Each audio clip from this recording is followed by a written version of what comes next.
Hi everyone, Mark Cabot is here for a product focus video on Jubilate Music Group's YouTube channel. And with me today on our product focus video are Michael and Jill Galena. Welcome to the Galenas.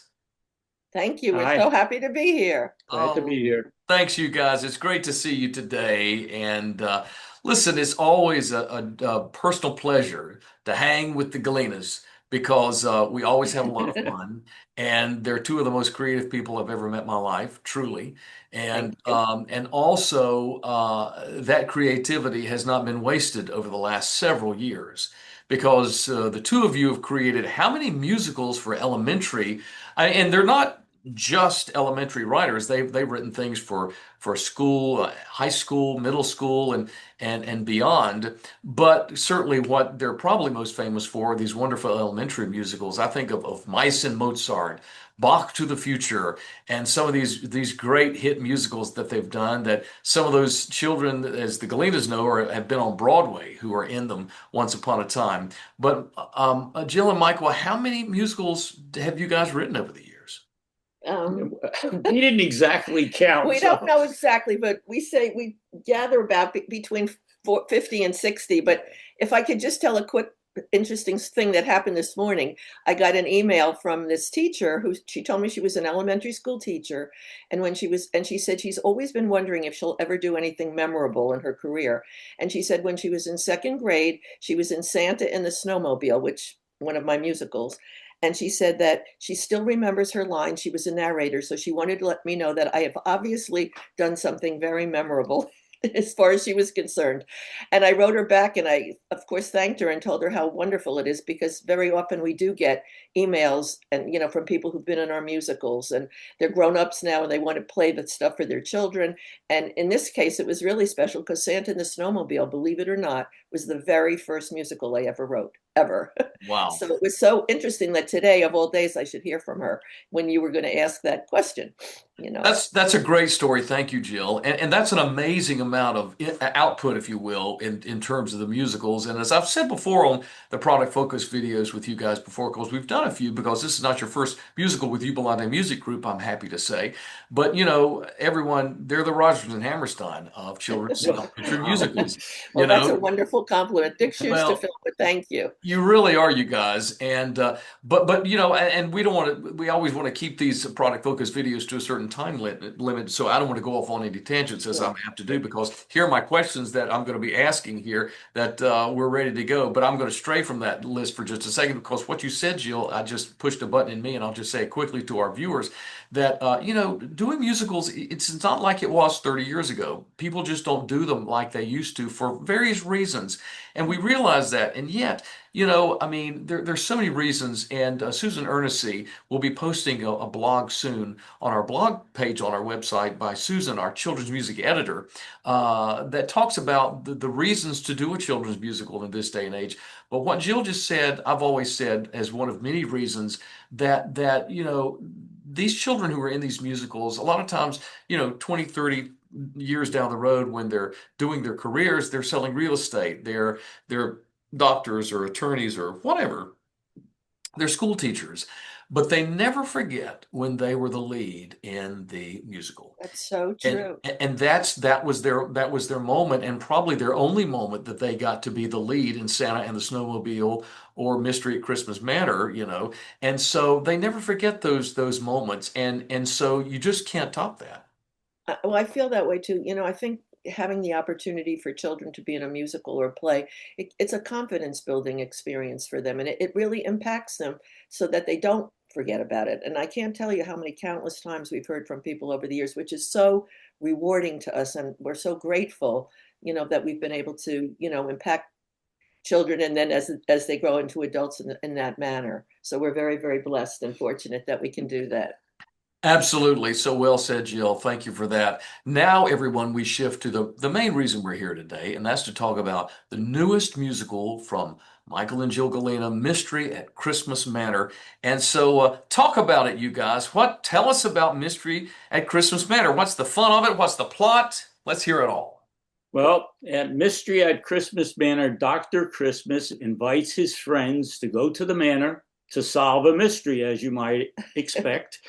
And the mystery is what really reminds us of the true meaning of Christmas. Now, in order to have a real mystery, he has hidden clues in 4 of the rooms in the manor. And he invites them to go from one room to the next. It's the foyer, the library, the living room, his office. And there are clues such as an Advent wreath, which you could figure out where that would lead you. And another one, it's an angel. Another one, a star. Those are easy to figure out once you've found it. But then in the office is a real mystery and a real challenge, because there's a manila envelope with an address, 316 Hope Avenue. So his friends say, well, what's this got to do with Christmas? Well, eventually, can I tell? Of course. I can tell the mystery right now. You can. Those viewers of this product focus get the true mystery here. Yes. So here goes. What happens is the 316 stands for John 3:16, for God so loved the world. And that's a very important message about Christmas time. And in the end, of course, his friends found out that God's love is our greatest gift. We see a lot of gifts going and coming for Christmas, but really the essence is God's love is our greatest gift. Exactly. So that's the main message. And we've tried to deliver it in, kind of a fun way, in the sense that it's kind of almost a takeoff on the game of Clue. We have very funny characters that have names that are sort of Carol Clueless, exactly. for one. Carol Clueless, Professor Plum Pudding, Miss Holly Garland. It's just Colonel Evergreen, right, and Candy Cane. Now, how can you have Christmas without Candy Cane? Exactly. So she's in there. Exactly. And of course, it's just, we tried to do it in a really fun way, but with the real meaning and the real essence of what Christmas is really about. Because as Michael said, I think, there's so many gifts that we get at Christmas time, and there's so many things that we get, and we lose the true meaning of Christmas with a lot of the commercialism that goes along with it nowadays. So we were happy and delighted to be able to write something that takes us back to what Christmas is really about. Absolutely, Jill and Michael. So beautifully said, as always. And I'll even add something else that you guys dug even a little deeper. You did this so beautifully, wherein you touch on the incarnation without calling it that, without talking about that, as part of, also packaged with the mystery of Christmas, is that how did Jesus become human, and yet stay God? And that's deep water for children. And so, but you're very cautious in how you then bring in to say, well, there are a lot of miracles that we don't understand. How did Jesus turn water into wine? And one line says, and how did Jesus raise a man from the dead? And as I remember, the dialogue is such that it says, well, we don't need to, we may never understand this side of heaven, those mysteries, but we don't have to, because that's where faith comes in. So there's even that element of the musical. And Susan Ernest, who's written wonderful, teaching tips and activities and games and all of that that's in the director's score, talks about maybe bringing in the children's pastor, or the pastor, or certainly the director can go there and open these age-appropriate discussions about things like that, in rehearsal and things like that. So the mystery of Christmas, Manor, is everything you've said about, of course, how they figure out that God's love is the ultimate answer to that quote unquote mystery, as to why Jesus became man and came and left heaven. And so, but it again, that's where you've got to listen to it at the digital reading session to listen through the whole thing, read the whole, and the songs that they've written. There's Heavenly Hallelujah Hoedown, and Jill and Michael are the master at partner songs, especially Jill. Of course, that's one of Jill's big things. She's written some of the best-selling It's partner Jill, songs. let me tell you. Well, I know that Jill is lots of great ideas, though. Well, that's right. I'm It sure. seems like an easy thing to do, to write a good partner song, but it is not.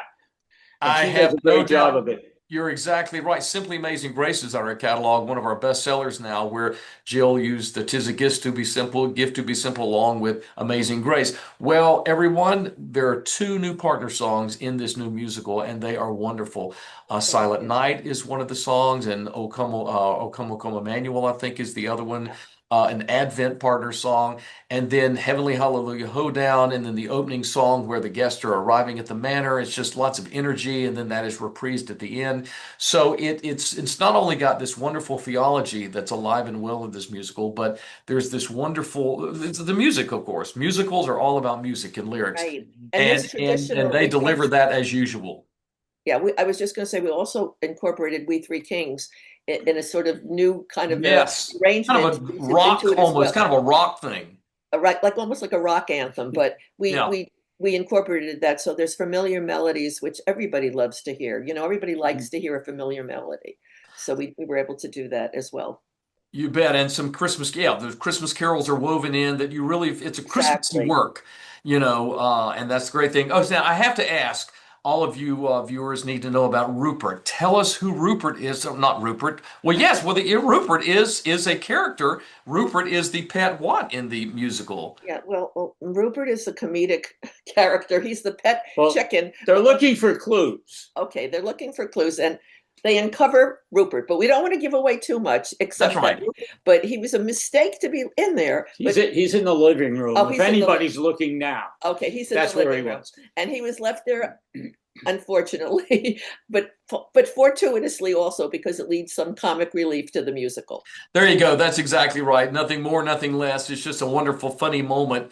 And though everyone, stay tuned to our Facebook page on Jubilate Music and our Joyfully Sing 360 Facebook page because there's going to be a contest that has been launched by the time you're seeing this or will be launched where they're finding Rupert. And more on that later, but that's going to be a lot of fun with this as well.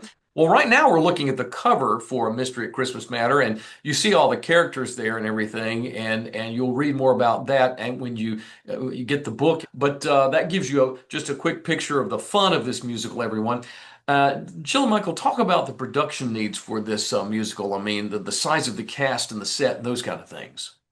Okay, well, we tried to design the musical so that it could accommodate a small cast size or a large cast size because we realized that all churches and schools have different amount of people that they have to be able to put into their production. So it's very, very flexible as far as that goes. It could be done with as little as 6 to 8 people, or you could have as many as 50 people in it, or 50 children, I should say. And I also always like to encourage, I saw one of our videos of one of our Christian musicals, and it had the pastor playing the lead in one of the as in one of the parts, and some of the other members, the adult members of the congregation, taking turns playing some of the parts. And I think it's so much fun, lots of times for the children, to have a person, a pastor or somebody else, an adult person in the church, to take part in the musical as well. So I encourage, if you do want to do that, or if we have any aspiring pastors who want to be musical comedy stars, to please definitely fulfill that desire because it's really adds something really special to the play as well. Yeah, and as Absolutely. far as the set is concerned, you need not have to have this huge set or anything along those lines. It could be as simple or as involved as you'd like to make it. And if you say, well, we're going to have a small cast and we have a small stage, it'll be as good a production as if it was at the Met because it's the quality of the piece rather than whether, it's going to be a fancy set or not. If you enjoy having a fancy set, by all means. But if it's something you don't have time or the money to do, don't worry about it. The play is still going to work. Absolutely. Again, that's a homework. That's why you guys have written as many as you have because they've been successful year after year, time after time, decade after decade. And everyone watching Jill and Michael, as you know, they've been in the trenches, if you will, You're leading, not kidding. directing, doing these things for many, many years. So they know how to put them together and how to write them so that ensure success for however you do it. And so, listen, you guys, Mystery at Christmas Manor, we're so excited about it. We can't wait for the world to know about it and to get involved with it and for it to impact lives so that these children that are in it now, they'll be writing, years from now and they'll be remembering years from now, those moments when they played Colonel Evergreen or Professor Plum Pudding or Dr. Christmas in Yes. their production at their church, and those are special, precious memories and moments that are never to be forgotten, and so impactful at the truths that these children will internalize, Yes. and those internalized truths it can and will last a lifetime. I know they did with me because I was one of those kids singing in the kids choir when I was 6 and 7 too. And Yes, Mhm. we and were too. But yeah, Michael and I met absolutely. in Bye Bye Birdie in college. I was Rosie Ah, and he was Albert. So I mean, and even as a child, I always wanted to be a Broadway comedy star. I went to plays and I sang all the songs. I think it's just wonderful. And I just want to add that everybody loves a mystery, and especially children. And we're very hopeful that they're going to love Mystery at Christmas Manor because of that very reason. absolutely. Well said. That's a great way to wrap things up, Jill and Michael. Thank you so much for your time today for this product focused video on Mystery at Christmas Manor. We look forward to all of it this year, and we look to more great musicals from you two in the future with us. And thank you again for your gifts, sharing your gifts with us. Thank Well, you, thank you for Mark, your for kind words and and support and over your the years. support and We confidence. appreciate it. It's been a blessing for us to have you in our lives. Thank you. Oh, thank you, Jill. Thank you, Michael, so much. And thank you for tuning in to this product focused video, Mystery at Christmas Manor.